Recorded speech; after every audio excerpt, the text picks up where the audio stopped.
marchand vénitien du XIIIe siècle, à l'origine de l'un des plus grands best-sellers de l'histoire. Il a passé la moitié de sa vie à voyager en Asie, serviteur du grand Kubilai Khan et co-auteur du célèbre Livre des Merveilles. Je vous propose aujourd'hui de découvrir le véritable récit du célèbre Marco Polo.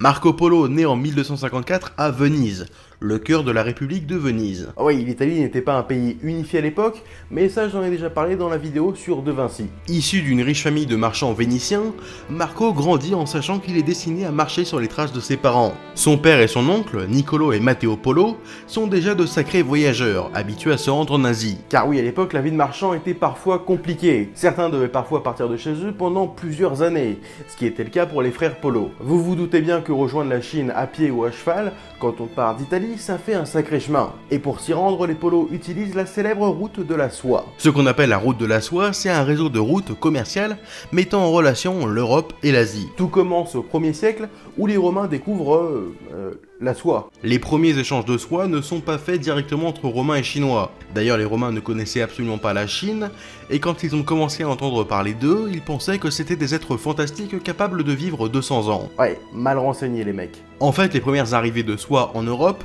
se font via des échanges entre les Chinois et d'autres tribus, puis de ces tribus à d'autres tribus, etc., jusqu'à un beau jour où ce précieux tissu tombe entre les mains des Romains. Et comme se procurer de la soie coûtait très cher, ça devient le grand truc à la mode à Rome. Avoir des vêtements en soie était alors un signe de richesse. Et ainsi, au fil des siècles, Européens et Chinois vont se rapprocher, et des routes terrestres mais surtout maritimes se mettent en place, poussées notamment par l'empereur de Chine Han Wudi de la dynastie Han, qui était persuadé qu'il existait d'autres peuples civilisés à l'ouest. Tout ce beau monde commerce et se mélange, et ainsi chaque civilisation s'échange ses denrées, que ce soit la soie, mais aussi des épices, des pierres précieuses, du lin, de l'ivoire ou encore de la porcelaine. Une sorte de mondialisation avant l'heure se met en place, avec la création d'ambassades, de taxes, de comptoirs commerciaux, etc. Tout ça pour qu'on arrive quelques siècles plus tard à nos chers Polos. Marco naît donc en 1254, et en 1260, son père et son oncle entreprennent un grand voyage en Asie, qui les mènera jusqu'au fameux grand Khan Kubilai Khan, un très puissant empereur mongol. Kubilai aime s'entourer d'étrangers et s'intéresse grandement aux autres civilisations autour de la sienne. Et quand il voit débarquer deux voyageurs vénitiens, il les reçoit alors avec les plus grands honneurs. Même si les Polos étaient partis pour faire du commerce, la base de leur métier en fait, ils se retrouvent finalement avec le Khan à discuter davantage de philosophie et de religion. Kubilai souhaite apprendre à mieux connaître le christianisme, c'est pourquoi il charge les Polos de rentrer en Italie, pour qu'il demande au pape de lui envoyer 100 savants.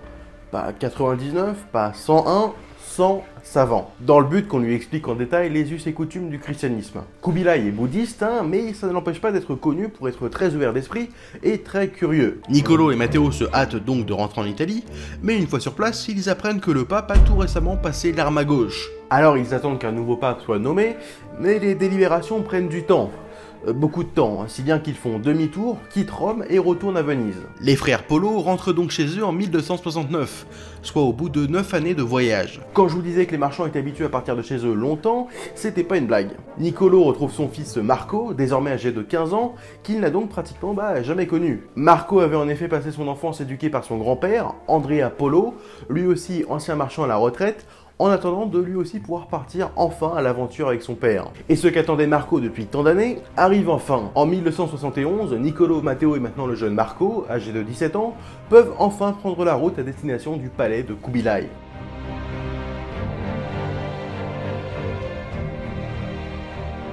La famille au grand complet, le trio met en place une caravane composée de chevaux et de dromadaires et partent vers l'est. Ils passent par Constantinople, où les Polos avaient un comptoir commercial, Jérusalem puis Acre. Et arrivés là-bas, ils apprennent qu'enfin, un nouveau pape vient d'être nommé. Le 1er septembre 1271, un nouveau pape est élu.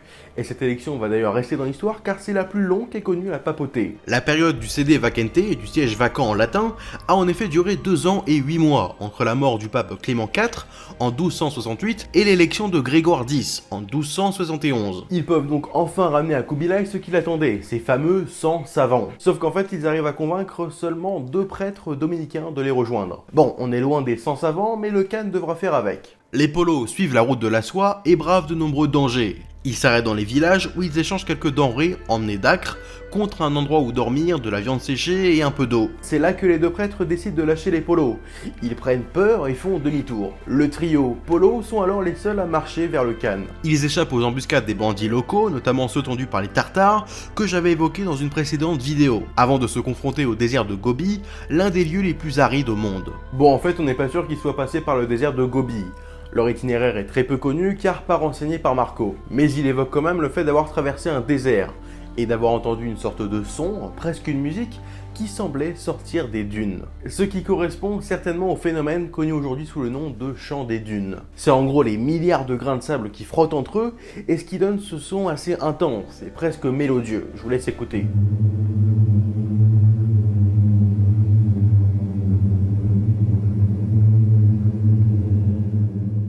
Donc voilà, même si on ne connaît pas le trajet exact emprunté par les polos, il y a certains éléments qui nous permettent d'imaginer par où ils sont passés, comme là par exemple le désert de Gobi.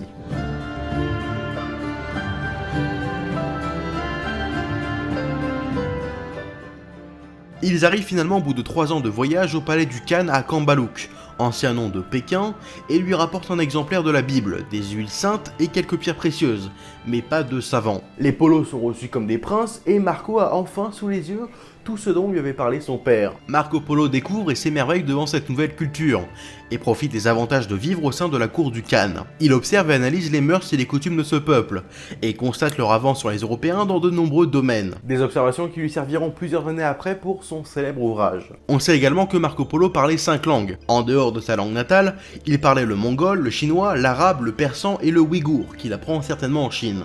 Ses talents lui permettent d'entrer au service du Khan, ce qui n'était pas du tout rare à l'époque de voir un étranger au service d'un empereur mongol. Kubilai avait dans ses conseillers pas mal d'Européens. On ne sait pas trop quel est le statut précis de Marco lorsqu'il travaille pour le Khan.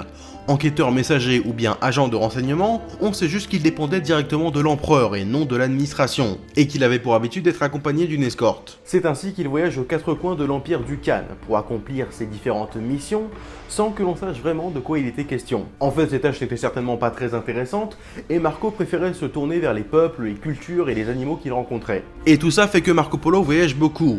Il passe par la Birmanie, Sumatra, le Cambodge, le Vietnam ou encore la Corée, qui à l'époque étaient soit des territoires appartenant directement à l'empire du Khan, ou bien là où son armée est stationnée. Par la suite, Marco Polo devient gouverneur de la ville de Yangshu pendant 3 ans. Mais bon, au bout d'un moment, Marco, son père et son oncle commencent à en avoir un petit peu marre de se trimballer aux 4 coins de ce gigantesque empire, et souhaitent retourner à Venise. En fait, les 3 craignent que Kubilai ne meure. En effet, il est âgé et malade, et si le Khan n'est plus de ce monde, les Polos craignent que l'immunité diplomatique dont il bénéficiait ne saute. En gros, que tout se retourne contre eux, et qu'ils se retrouvent en tant qu'étrangers persona non grata. Du coup, il demande à l'empereur de les laisser partir, mais il refuse. Bon, au final, ils parviennent à négocier leur retour contre une dernière mission. Ils doivent emmener avec eux une princesse mongole du nom de Kukachin, qu'ils doivent déposer en Perse où elle est promise à un mariage. Le voyage retour se fait cette fois par la mer, mais la mousson va les bloquer plusieurs mois en Indonésie avant qu'ils ne puissent repartir. Ils déposent la princesse et accomplissent ainsi leur dernier devoir envers le Khan, et les Polos sont de retour à Venise en 1295.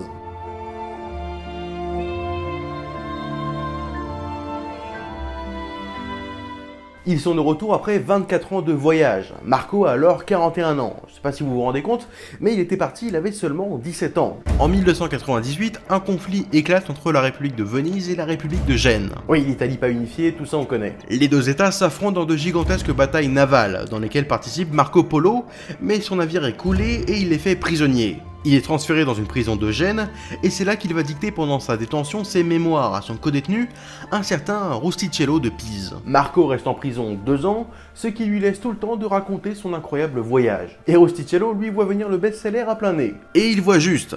Dès sa publication, une fois les 2 comparses libérés, ce livre, Le Dévissement du Monde ou bien Le Livre des Merveilles selon les versions, fait immédiatement un carton. Le monde découvre et s'extasie devant ce livre racontant le voyage de Marco Polo en Chine. Dedans, Marco Polo raconte son périple. Tel un journaliste, il parle très peu de lui et se concentre sur l'observation et la description de ce qu'il voit, sans y apporter un quelconque jugement. C'est ce qui donne une grande valeur à cet ouvrage.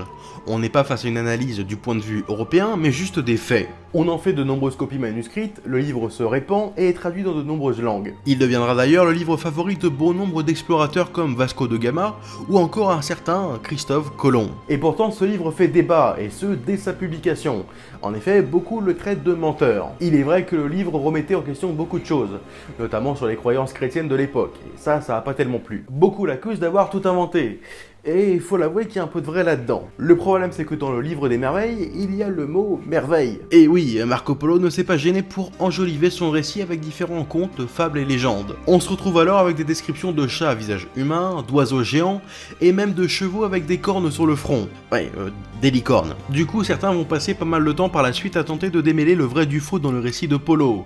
Et si vous voulez vous intéresser à des récits de voyage en Asie plus terre à terre, je vous recommande de vous tourner vers Jean de Plancarpin, un religieux franciscain italien qui débute son périple quelques décennies avant Marco Polo. Alors, est-ce que Marco Polo est un grand mytho ? Eh ben non. Le livre des merveilles reste quand même une source importante d'informations pour les Européens de l'époque, qui peuvent ainsi découvrir, malgré quelques fantaisies, comment vivait cette autre civilisation. Il y décrit les villes, les objets, les coutumes, les rites, les dieux, les superstitions, la faune, bref, non, tout n'est pas à jeter là-dedans. D'ailleurs, sans ça, Marco Polo serait sûrement tombé dans l'oubli. Des voyages comme ça, même si évidemment tous les Européens ne faisaient pas ce genre de périple, les Polos n'étaient pas non plus des pionniers. C'était en fait très courant que des marchands voyagent comme ça au travers de ces territoires reculés. Et d'ailleurs, il est à noter aussi que comme on a perdu le texte original, eh bien il est assez probable que le récit de Polo ait été modifié au fil du temps, notamment par des religieux qui en feront des copies manuscrites en changeant quelques passages, pour que cela colle plus à la vision du monde du point de vue de l'Europe chrétienne. Voilà, c'était la grosse partie sur le bouquin qui a rendu le bonhomme célèbre. Après ce passage en prison, il rentre à Venise et reste marchand le reste de sa vie. Il se marie, a 3 filles et devient l'un des hommes les plus riches de Venise. Il tombe gravement malade et meurt chez lui le 9 janvier 1324 à 69 ans. Et on peut dire que sa vie fut très riche. Bah ouais, peu de personnes peuvent se vanter d'avoir vécu autant de choses en une vie, déjà aujourd'hui, alors pour un Européen du XIIIe siècle, c'est encore plus dingue. Même si au final on sait peu de choses sur lui, comme son apparence ou sa personnalité, ces récits ont permis de faire voyager bon nombre d'Européens, au sens propre comme au figuré. Et son influence a très certainement encouragé le rapprochement entre Occident et Orient. Et cette soif de découvrir le monde, et d'asservir un peu tout le monde aussi, qui habitera les Européens les siècles suivants. Merci d'avoir regardé cette vidéo, pensez au like, au commentaire, à vous abonner, allez me soutenir sur Utip ou en souscrivant à la chaîne, j'espère qu'elle vous a plu, allez voir sur Twitter ou encore Instagram, et moi je vous donne rendez-vous dans de prochains épisodes.